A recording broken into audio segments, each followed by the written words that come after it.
purpose of this video is to explain beginning Iaido.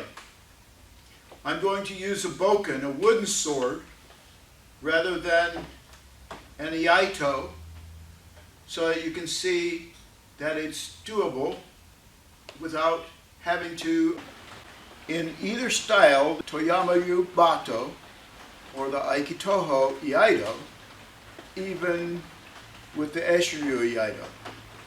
You're coming up here, and you're coming up so the top of your thumb knuckle here comes to just below the handle right here, and the heel of my thumb is at the tsuba. So you can feel this and you know where it is. And your thumb of your left hand is going over the tsuba. So it's about half the length of my thumbnail, or maybe clear it back to the cuticle of the thumbnail that's over the tsuba, and this controls it.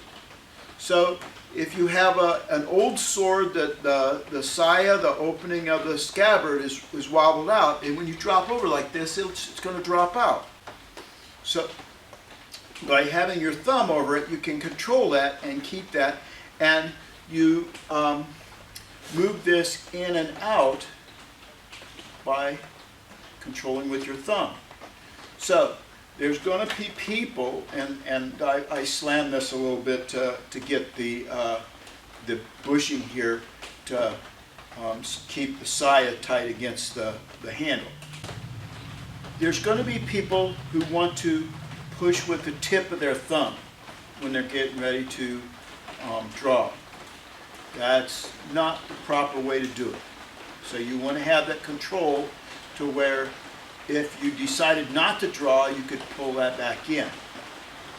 But if you do it with the tip of your hand, then you either have to move your hand or get the other hand on to bring it back in. The opening of the scabbard is wobbled out, and when you drop over like this, it's going to drop out. So by doing it like this, you can control that in and out. And this is an old bushing, so it slips loose. The opening of the scabbard is wobbled out, and when you drop over like this, it's going to drop out. People who don't do Batto, don't do actual cutting, they want to come in like this and tell you that you should go like this and go like this. So it hides your draw, so you don't know what your intention is. So at the last minute you turn this sideways and then think that they're going to cut. Well, if you've got a really sharp tip, yes, it will scratch across the target. But if you're actually going to cut, you need to get the blade out to where this is going to clear and the tip is going to be out here so that you can come across the target and cut through the target. So that means that as you're drawing, you need to roll this out to about 15 to 20 degrees out to the left, so you'll get this out here. It's about half drawn, and then as it clears, you're pulling back with your left hand at the same time that you're drawing forward, and as it clears, you squeeze with your pinky and the tip comes out, and you can cut across and get a good cut. And your blade will be straight.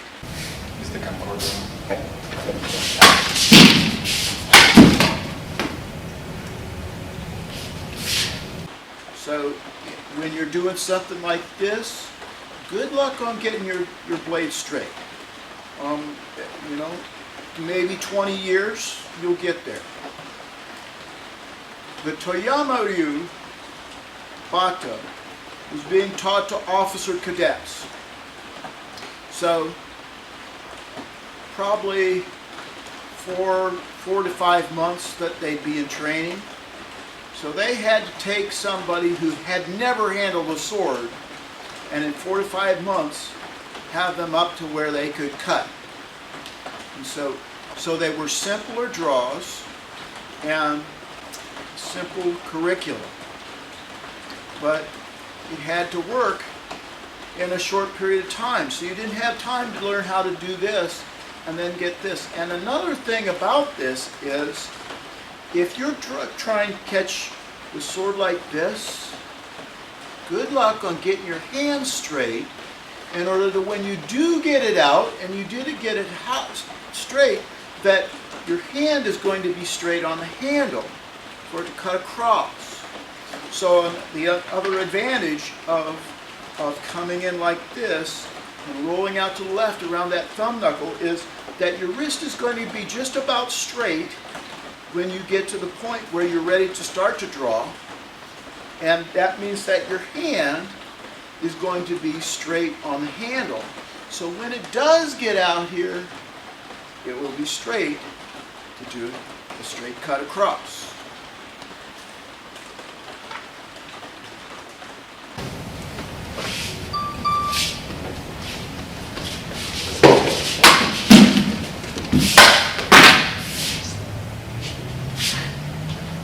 So that was Shirogi. It's also a kaitenage. Just showed me resheath without looking at it.